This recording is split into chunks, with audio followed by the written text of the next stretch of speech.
Good evening. Don't you love this new sound system? It's great. So I want to welcome all of you that are here in person for our program this evening, and also welcome those that are joining us live on Facebook Live. As always, I want to thank the Friends of the Missouri State Archives for sponsoring these programs. If you've not become a friend of the Missouri State Archives and had a membership, they have membership forms back on the table. Or if you're online, you can visit www.friendsofmsa.org. So we would encourage you to become a friend and support all of our outreach activities. You may also notice here on the screen is the Time-O-Matic 5000. Today was our first day for Archives Alive performances, where we have 3rd and 4th graders coming from all over the state. They come here for a Missouri history program, and they also get a tour of the archives talking about the importance of preservation and access to records. So I want to thank the Friends for funding the Archives Alive program for, I guess it's more than 20 years now. So anyway, my name is John Dugan. I serve as the Record Services Director and State Archivist here for the Secretary of State's office, and we're thrilled to have you here tonight. We will also, and Vicki Myers, who normally does these introductions, is actually not available. She's out of town, so she sends her greetings as well. We want to also, though, plug our program for next month. That's Thursday, April the 17th. Lawrence Yates, who's the president of the Missouri School for the Deaf, and the executive director of the Missouri Commission for the Deaf and Hard of Hearing, Becky M. Davis, will present Poet of the Rebellion, Laura Redden Searing, and Deaf History in Missouri. And so a really interesting program coming up next month. In recent years, the deaf community has gained greater visibility in popular culture with the success of 2021's CODA, starring deaf actors Troy Kutzer and Marley Matlin, along with Niall DeMarco, groundbreaking achievements as the first deaf winner of Dancing with the Stars and America's Next Top Model. I apparently missed both of those, sorry. This is shifting, and yet deaf Americans have been shaping history and defying barriers really since our nation's founding. In this program, Yates and Davis will highlight the extraordinary life of one deaf Missourian, Laura Redden Searing. She was a gifted poet and journalist. She published under her own name and under the pen name of Howard Glendon. During the Civil War, the St. Louis Republican actually sent her to Washington, D.C., where she not only reported on the conflict, but she also wrote poems about the events that she witnessed on the battlefield. So join us as they share the life of a deaf woman in the 19th century, and where that she rose to becoming one of the literary giants of her day, really defying the limitations of her presumed disability. So that's again here at 7 p.m., April the 17th. But tonight, and I've lost Michelle, she switched sides on me. Thank you, Michelle. But tonight, we really want to welcome Michelle Brooks for our program on one of her most recent books. I keep losing track because she's doing such a great job writing all these great books. But Interesting Women of the Capital City. Growing up in southwest Missouri's Dade County, Michelle started writing for newspapers while she was still in high school. After moving to Jefferson City in 2000, she became a reporter with the News Tribune, where she had worked for more than 17 years and won 70 awards for her writing. She went back to school in 2014 and graduated from Lincoln University in May of 2017 with a bachelor's of liberal arts degree with an emphasis in anthropology and history. Since then, we've stolen her away from the newspaper, or this says she joined our ranks. Here at the Missouri State Archives, but in her free time, she still writes a monthly local history column on behalf of the historic city of Jefferson, which runs the News Tribune. And additionally, she has, in addition to the book that she's discussing this evening, she's written Hidden History of Jefferson City, Murder and Mayhem in Jefferson City, the Jefferson City Civil Pilots from Lincoln University to Tuskegee Airmen, which I think may be the last program that she gave for us. So please join me in welcoming Michelle Brooks to the program.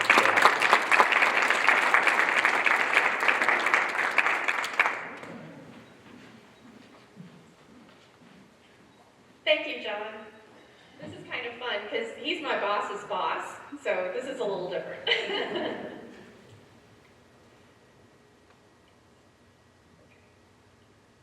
I ready, Brian?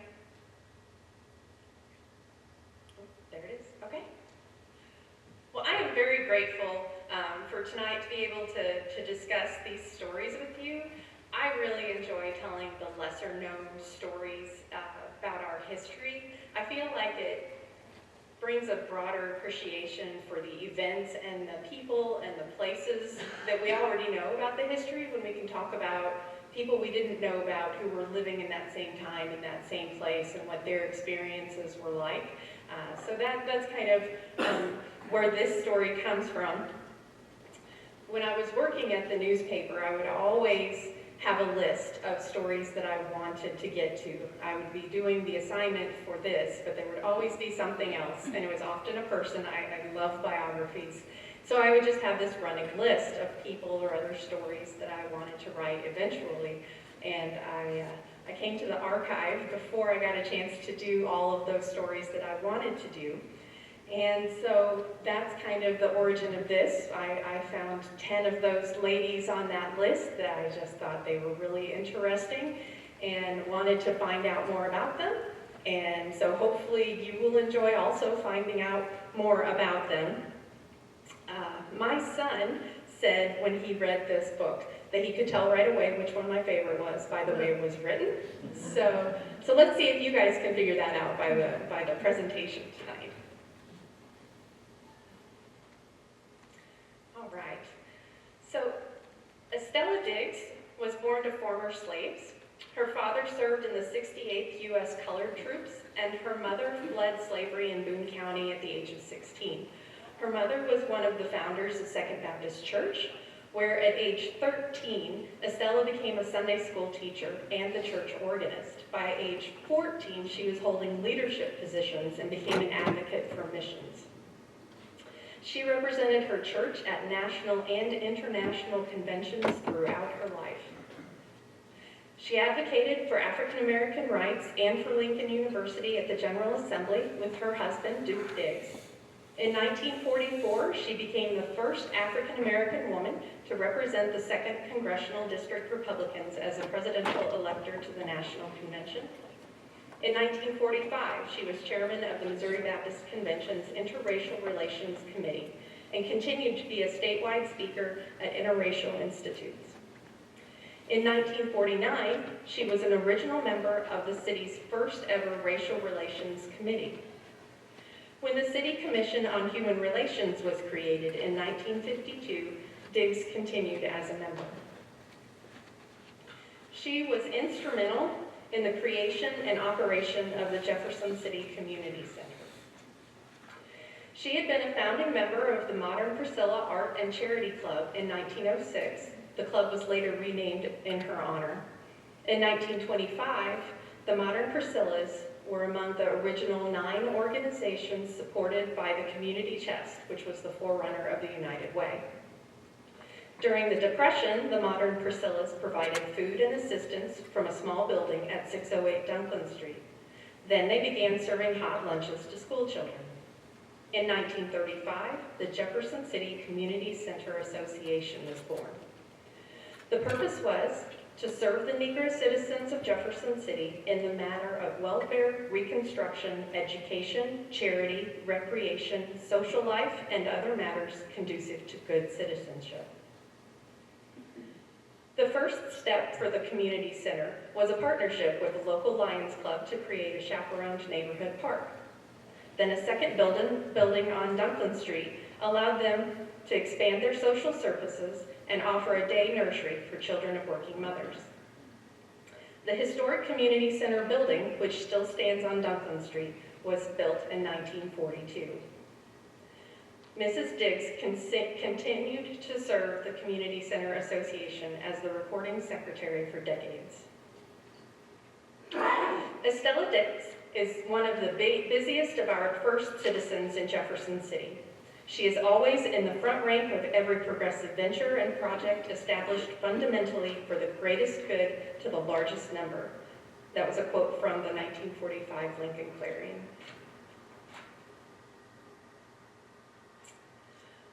Ruth Rust arrived in Jefferson City in 1921 when she bought the photography studio of Thomas Jack Simcoe. This was upstairs of the Dallmeyer building on High Street. This photography studio had already existed for more than 50 years. It had been in the hands of Gustav Suden, and then L.F. Miller, and then Edwin Ford. When Rust arrived, other photographers were Ruby Weeks, Carl Deeg, Clara Rackers, and Thomas Cooper. Ruth learned photography from her older sister who lived in Texas. Jenny Rust was the first woman photographer in South Texas. Ruth came back to her hometown, Buffalo, and then later opened a photography studio in Iowa.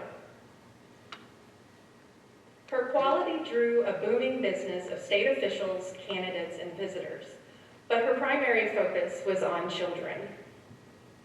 She was also active in the world of women here in Jefferson City, hosting the AAUW Book Hour at her studio, as well as the PEO meetings and art shows.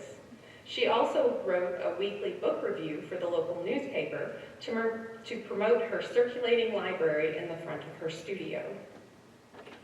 In 1935, she was noted as the only woman in the nation serving as a state photographer, and this was likely true many other years.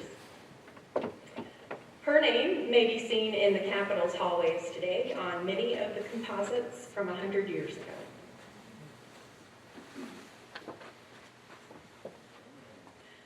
Dolly Dallmeyer was born into a prominent family, the daughter of a dry goods store owner.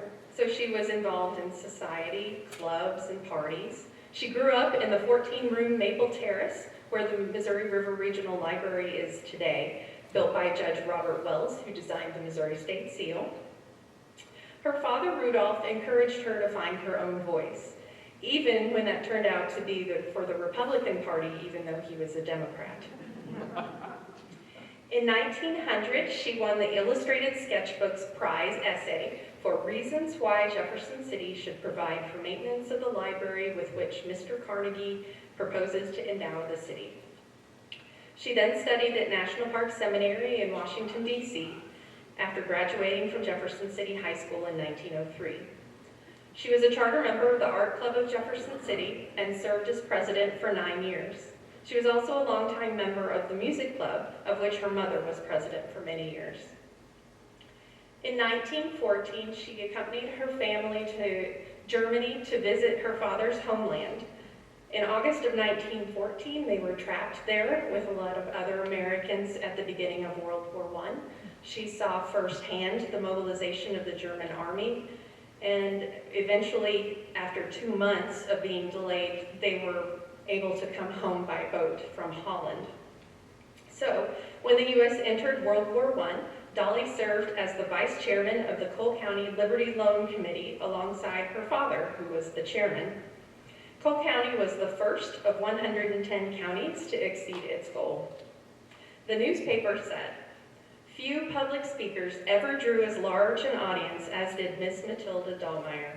Announced as the Joan of Arc of Missouri, and she well deserved the honor, for whether inspired or not, she at least completely captivated her hearers and led the biggest crowd that had ever gathered at the courthouse." Dolly was also involved in suffrage. She was an organizer of the Jefferson City Equal Suffrage League. She was elected the recording secretary for the Missouri Equal Suffrage Association in April 13 when they were preparing an initiative petition for the 1914 statewide ballot. At that time, there were 22 leagues in the state, among which was Jefferson City with 50 members. Once suffrage passed, the work of women in politics began. Dolly was an officer in the 8th District Republican Party, chairman of the Women's County Committee, and vice president of the reorganized Missouri State Republican Club, making her the first woman to hold political office in Missouri. In 1920, she married and moved to Kansas City, where she continued her civic work and politics. In 1924, she was appointed to fill a vacancy on the Kansas City Council's upper house. Sadly, her father was killed in a car crash driving to see her at the city council meeting.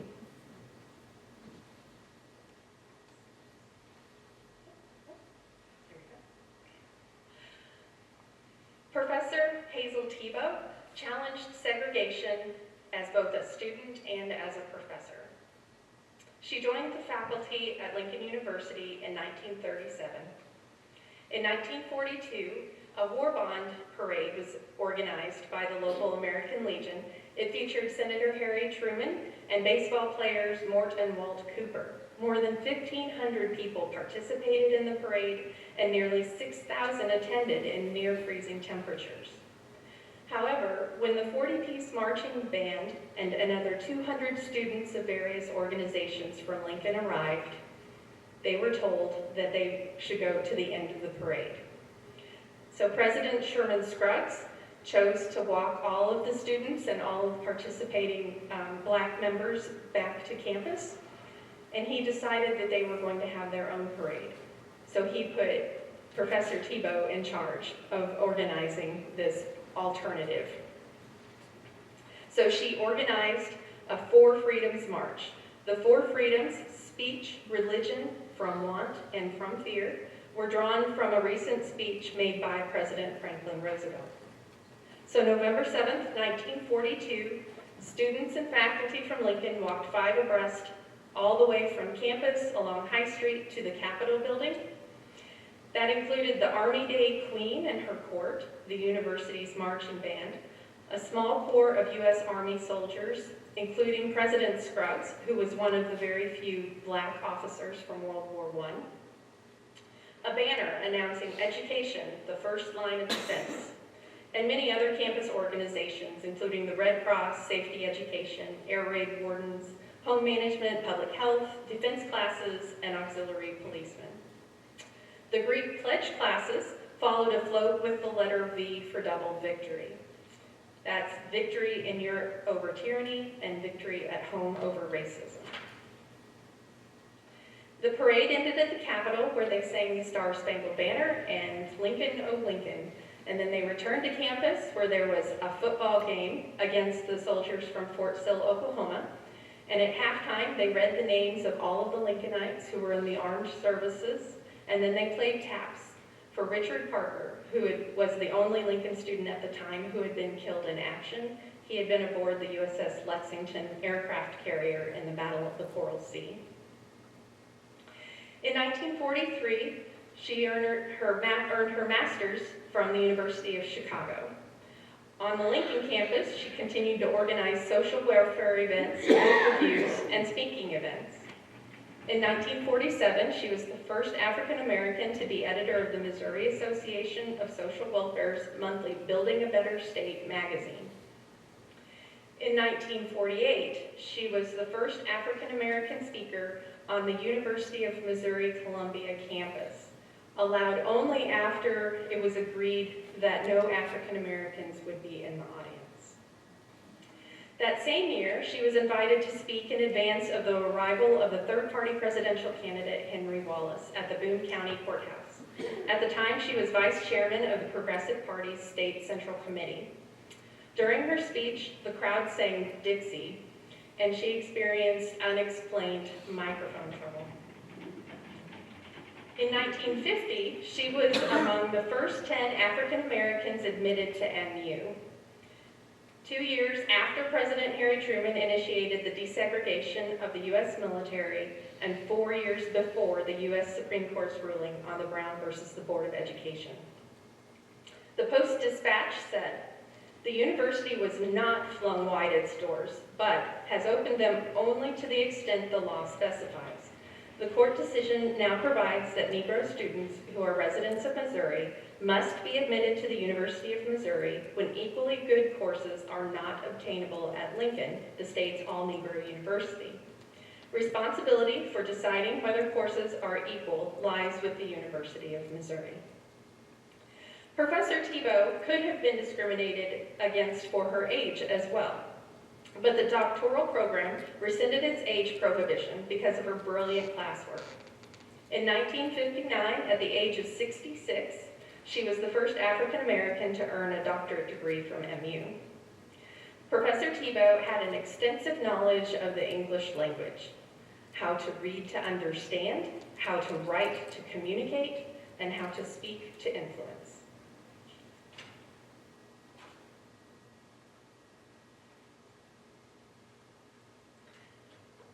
In 1864, teaching an African American, free or slave, to read and write had been illegal for 17 years. The January 1863 Emancipation Proclamation did not apply to those enslaved in Missouri because it remained loyal to the Union. In these circumstances, Lydia Montague arrived in Jefferson City, assigned by the American Missionary Association to open a school to educate Black residents. At age 47, she had been widowed twice, and 2 of her 3 sons serving in the Union Army had been wounded. Her 2 daughters were both teaching Black students in St. Louis and Illinois. She wrote to the American Missionary Association, "I am really interested in the work you have assigned us. I was always an abolitionist in sentiment, yet in becoming acquainted with the colored people, I am happily disappointed, finding them as easy to learn and as capable of attainments as the general class of white people." So June 13th, 1864, the free colored school opened for the first time in Jefferson City in a barn on the south end of town. The first day she had 60 students. By the end of the week, she had 80. So many students turned out that they often spilled out into the dusty streets during sessions. The school would have several locations over its 4-year time in Jefferson City, including the shack on Hobo Hill, which was the start of Lincoln University 2 years later. Montague had hoped to have more support from the radical people in the mostly southern-leaning town of Jefferson City, but she got little. What she did get was harassment from city and military leaders. She was turned away from boarding houses near her school, and white boys made a wreck of the school, destroying books and desks and throwing rocks at the Black male students. Mayor Matthew Flesh tried to strong-arm her into closing the school, threatening legal action. When Flesh deployed with his regiment, former Mayor Thomas Lawson Price resumed those threats. But Montague left in September of 1864 with the growing threat of Confederate General Sterling Price's advance.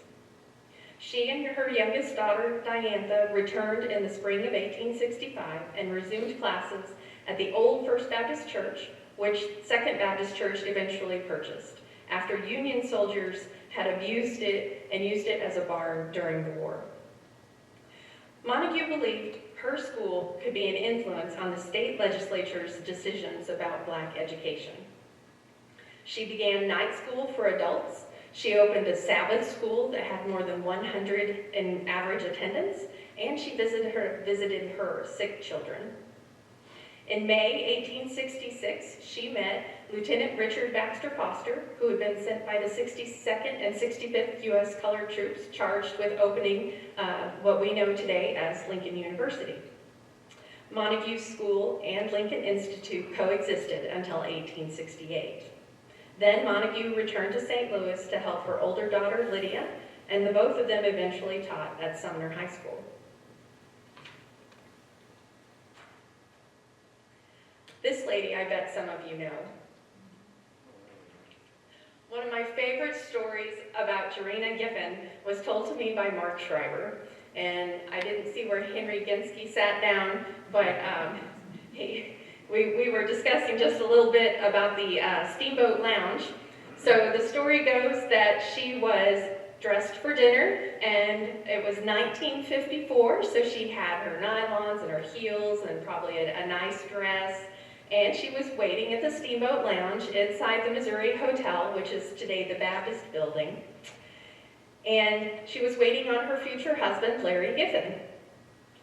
Then a call came for her. And this is what she says in her own words. At the time, Jefferson City Capitol reporters were familiar with the tension at the prison. We had a standing joke in the press room at the Capitol that we had to drop coverage of the legislators because there was a riot at the prison. When I received a call telling me there was a riot, I had to be told several times by a fellow reporter that it was no joke. I went to the prison as fast as I could and was there for several hours. I finally remembered I had forgotten to call Larry. 9 months earlier, Jerena had covered the dual execution of child kidnapper murderers Carl Austin Hall and Bonnie Brown Hetty. She had come to Jefferson City as a United Press Incorporated legislative reporter in 1948, and in 1950 became the first female bureau chief for a wire service in the nation. While attending Drury College in Springfield, she became the first female editor of their student newspaper. Then she transferred to MU's J School, where she covered Winston Churchill's Iron Curtain speech and 2 sensational murder trials in Columbia. That was in 1 year. She left the high demands of journalism when she married Dr. Giffen. She then was active in the community. She served 6 years on the school board and a term as president. She served 9 years on the library board and a term as president. In 1964, she wrote House on Hobo Hill, recounting the history of the Jefferson City public schools. In 1970, she published First Ladies of Missouri, Their Homes and Their Families. And in 1975, she completed +2 for Jay Hill. In addition to writing other local history books, at the age of 65, Jerena earned a doctorate in political science and became a professor at several local colleges.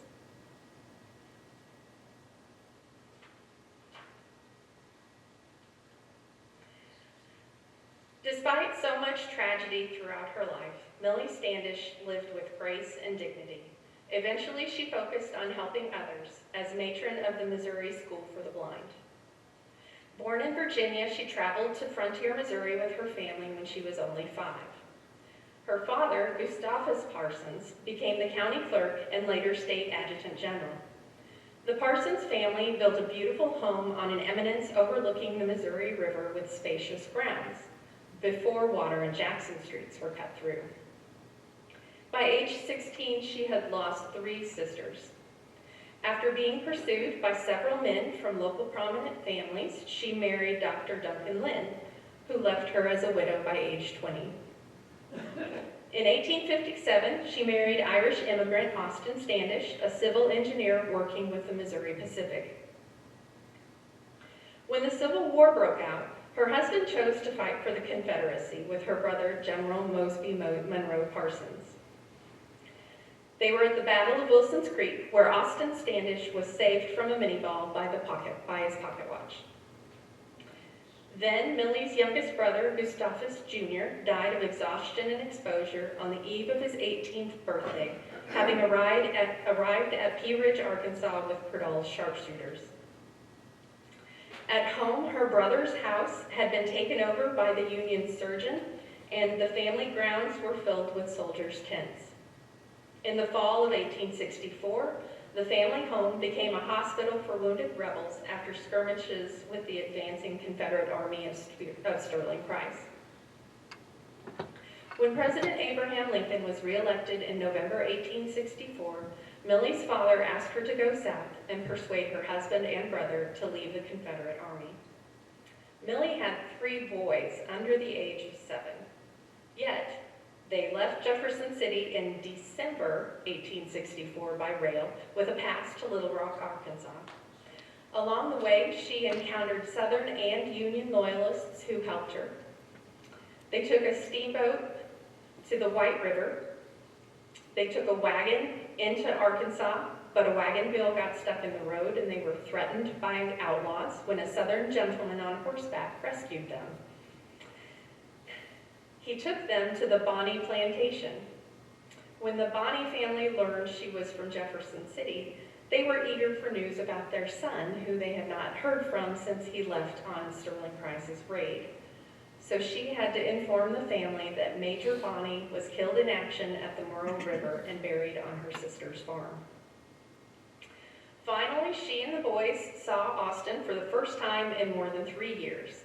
But her brother was not so pleased when he learned what her purpose was. Nevertheless, she shared the cake and coffee she had brought with her and prepared a fine meal for the officers' mess table. She then moved with the Army to Louisiana, and there they learned of Lee's surrender.